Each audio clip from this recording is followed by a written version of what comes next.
Hi, I'm Dr. James Bissland. Welcome to December 2016, our program Health and Information. Today we're going to be talking in the first segment about some of the questions that have come up with patients in the consultation and the report over the last few months, and things that people maybe have questions about or don't understand. And then our second half of the program today, we have a new local author who has written a book, and we actually met her at the Tulsa State Fair this year, and we're going to be talking with her in the second half of our program. People have a lot of misconstrued ideas and misunderstandings about what we do, how we do it, why we do it, and I thought that going into the end of the year here, maybe we would talk about some of those issues. I've often heard people say, when I'm going through giving a report of findings, that they've heard that once they start care, they have to come forever, or they have to come close together in the beginning of care. And that second statement is an accurate one. They do need to be in the beginning of care. We need to see people on a closer schedule than we do later on. But the idea that people need to come see us forever is not valid for most people. Now, I say that for most people because there are some people who have a condition that requires lifetime chiropractic maintenance type care. For instance, I'll give you an example. We have somebody who has spinal surgery. Maybe has an implant, a surgical implant, metal screws that are holding two vertebrae together. Well, now the ones above and below that are now having to take up the slack for that surgically treated area that has no movement. So if left alone, that area above and below the surgery will start to deteriorate from overuse. And this is one of the things that we really have to be careful of. We also have people who have had severe injuries or multiple injuries, people who have defects, deviations and distortions that we are unable to correct, that left untreated long-term can result in condition reversing, coming back, symptoms reappearing, and ultimately having to increase the treatment frequency again to get them back to a stable environment. Now, sometimes when we see these people, we might see them once a month, we might see them twice a month, and I've got several people who have such spinal weaknesses and or distortions or muscle weaknesses, deviations, that we actually have to see them once a week just to keep the spine lined up, keep everything good, and keep them from getting worse and deteriorating. And that's what we call maintenance care. And maintenance is important in all areas. Just like our car, we have oil changes in our cars. We will have tire rotations and tune-ups. But let's look at medical. People who have a chronic medical problem require lifetime maintenance type care. For instance, diabetics. A diabetic will have high blood sugar. They've got to maintain their blood sugar. They've got to have it monitored. They got to keep the insulin levels properly maintained. And so they are going to be seeing their diabetic doctor for the rest of their life to maintain the diabetic. How about blood pressure? There are people with high blood pressure that cannot be reduced. Bringing that blood pressure down by medication, but they will be seeing that doctor or a doctor like them for the rest of their life as a maintenance, even though there's no symptoms. There's no, other than, of course, the high blood pressure. Well, we see patients who have no symptoms as well, but we see them to correct the misalignment, correct the pinched nerve, correct the subluxation, and turn on that nerve energy again that may have become impinged in the time between their last visit and when they come in now. So when I answer that question, when I talk to people in a consultation or when I talk to people in their report of findings, this is a topic that comes up regularly. And what I tell them is we need to have you on a treatment program now for the acute phase of care. We need to therapeutically treat it, and then we need to support it. Those are the three phases that we go through in order to get them to a position of either maximum improvement, correction, or stabilization. Now, maximum improvement is really what we want to look for, and hopefully that will also be correction. That's what my objective is with everybody, is to correct the problem, get the problem to a resolution that they don't have to worry about it coming back over and over and over and over again.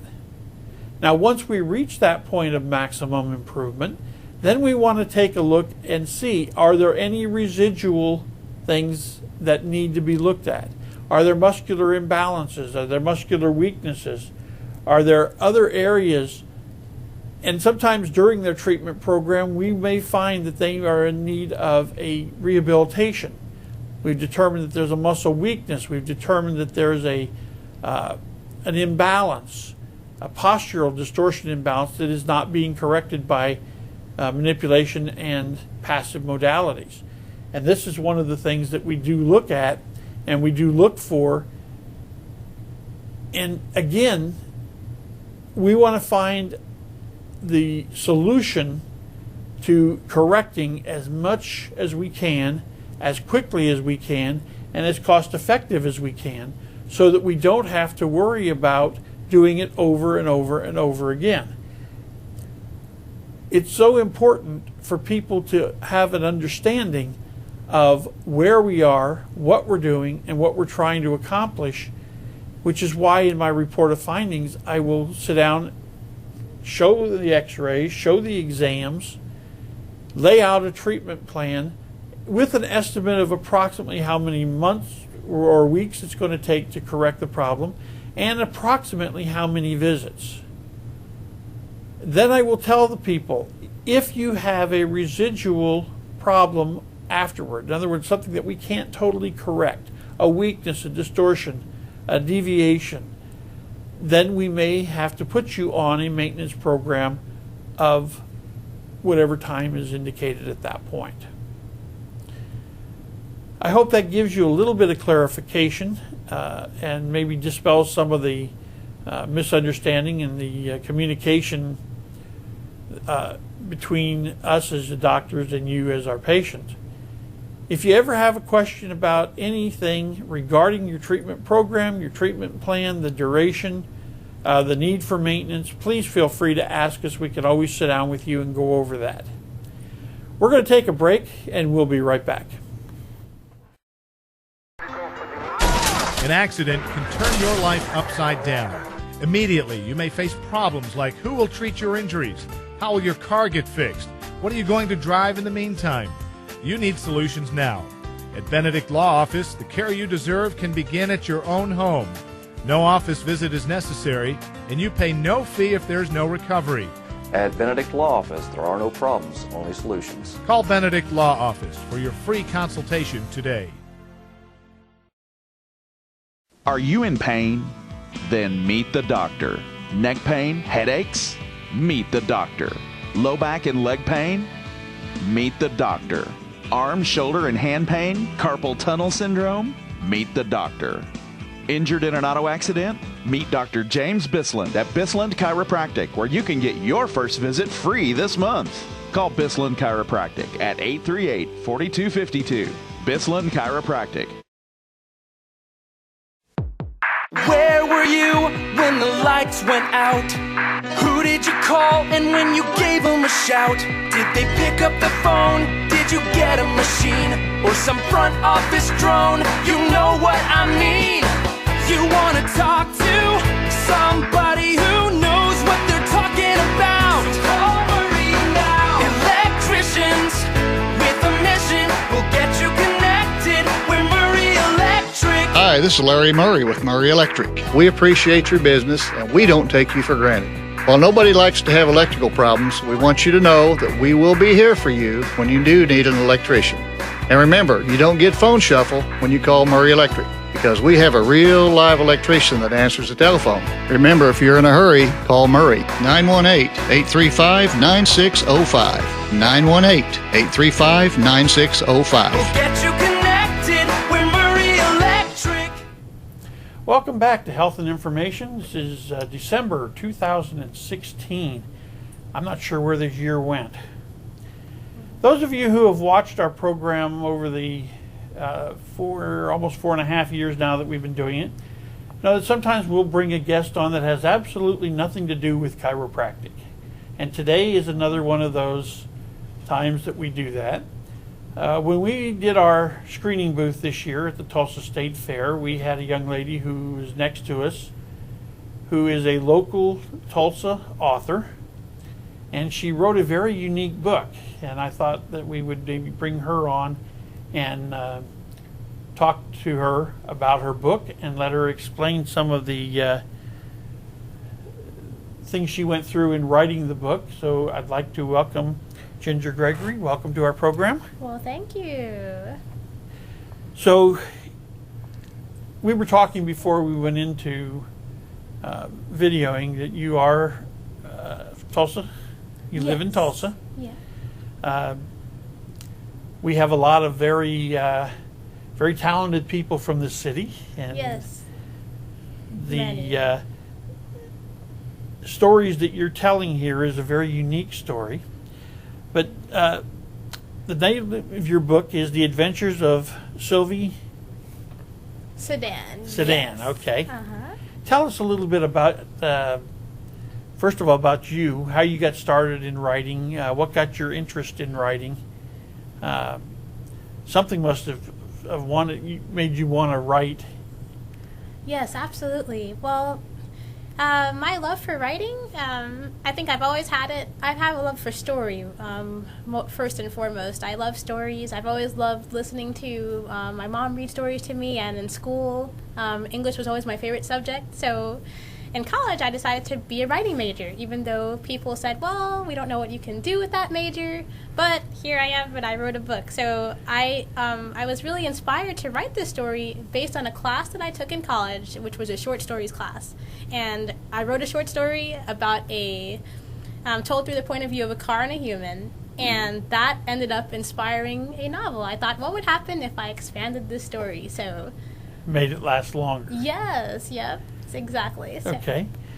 So tell us a little bit about Sylvie Sedan and give us a kind of an insight into the book. Absolutely, yeah. Well, Sylvie Sedan is one of the main characters of the story. She's actually based off of a real car, my very first car. And my first car was a Toyota Corolla, or actually is. I still have my first car, so Toyota Corolla. And Sylvie Sedan is very special.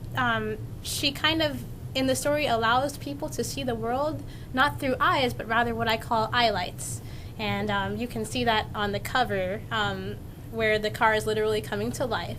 So she is the best friend of the human character, which I gave the name Ginger, based off of me also. And these two share a bond called Carmony, which is the essential bond between car and human. Mm-hmm. And that bond is something that's seen throughout the novel. It's something that is at stake. Pretty much worldwide harmony, the bonds between cars and humans are at stake. And these two characters have to navigate through a series of adventures successfully to preserve the bond of harmony worldwide. So it has a very interesting plot. And yeah, that's a little bit about Sylvie. Okay, of course we don't want to give the story away because No, we don't want to. no. we'd like you to go look for the book. And speaking of, where can they find it? Right now, you can actually find it online at sylviesedan.com. You can Okay. find it online at amazon.com, also barnesandnoble.com. And recently, I just found out yesterday that I have been approved to get into Victory Christian Center's bookstore. So that's my very first store. Okay, So you can well, you'll be able to that's find great. it there. Yes. So you order it online for the most part, though. Yes, online for the most part. Uh-huh. Okay. Yes. Now, everybody who has ever wanted to write a book has to start somewhere. So you had the idea from your short story that you were just talking about. Right. So tell us the procedure, the process you had to go from having an idea of the story until you got it into this book format. Right, and that's a great question because I know so many people say, I could write a book or I have a story to tell, and it just seems like a daunting process at first because you're thinking, this is I'll have to write something super long, it's not just a 2-page essay, it's an entire novel. So I think the easiest way, to write a story is to kind of start with like a rough outline of what you want your story to look like, kind of just beginning, middle, and end. You can even just write like your chapters, like chapter 1, and just put like a line of description next to that. That's a really good way that works well for me, and just continue down the line for a few chapters. And that way you have something loose that you can go with that won't confine you to an outline, but it'll still give you some structure so you're not writing 100,000 words and it's not going anywhere. There's no plot. So just start with a rough outline and then just go from there. Getting a draft is the main thing too, because it doesn't have to be perfect. It's better to have something than to have a blank sheet of paper, because if you have something, you can work with it. If people saw my original drafts of that story, you would see a whole bunch of scribble marks, and it was, some of my drafts were very messy. Some were clean, but some were messy. So it really is a matter of just kind of getting it out there and not being worried about being perfect. And how long did it take you to actually go from your outline to your finished story? To the finished story? Okay, so it took about, I would say 1 year to do the whole project. Yes, it Okay. took 1 year. So All right, so now you've got this finished manuscript. yes. And it's all perfect in your mind. You got it where you want it. Right. Now what do you do? Now it's all about getting the word out. I tell people everywhere that I go that this is an overcomer story. It's geared toward teens. It's a fiction fantasy story geared toward teens, but really this is for any age group, anyone who is overcoming a struggle or needs to overcome a struggle on or off the road, because this book will help them, because what it does is it draws parallels between things that happen on the road and off the road. So it's very, very inspiring tale, very lighthearted, and I'm so excited about it. That's why I'm so passionate about it, because I think anyone can get something out of this novel. So it's more than a novel, it's a movement. It's a movement to see the world through eyes and eyelights. So, yeah. Okay, so you had the manuscript done. Mm-hmm. What steps did you have to take to actually get it in this Into format? publication format. Yeah, how'd you get Okay. it published? Well, I self-published, but a publishing company, Yorkshire Publishing, actually helped me to do that. So what I had to do, at first I tried what's called traditional publishing, where you pretty much submit a query letter, which is a letter telling different companies about your book and why they should support it and possibly have you published underneath their company. And I did that for many, many different companies, but Yorkshire finally responded and they said, hey, we'll get behind you. You're a first-time author, so we're not going to fund it entirely, but we will get behind you and help you to do this because we believe in your story. So that's really kind of, you have to pretty much knock on doors, and you have to have your manuscript in a good enough place to where you can actually knock on doors and get help. But these days you can also self-publish without any help at all, but it is helpful to have a company, I think, because there's a lot of marketing that goes into it. Okay, so how long did it take you to get from starting to sending out these letters, knocking on the doors, till Yes. Yorkshire said, yeah? That took about, I would say, I'm trying to think, about 8 months probably. It was a long time, yeah. So you're almost 2 years now into this, and you still haven't got it published. Yes, well, I have it published now. Now, yes. So, yeah. Oh, yeah, but then I was, about 2 years. You had spent a was year 2. writing it, another 8 months or so trying to find Yeah. somebody to publish it. Right, yeah, So so then- it took a while. Then what happens? They say, yeah, we're going to do it. Yeah. And And then what happened is, basically I had to find an illustrator, and he took, it took another about 6 months, so I think the whole project was close to 2.5 years, but he took, about 6 months to do it because we had to go back and forth. I would give him ideas about illustrations, and he would give me sketches, and then I would say yes or no, so that whole process took about 6 months. So once we had the illustrations, though, we were done. I also edited, of course, throughout the process. right. A lot.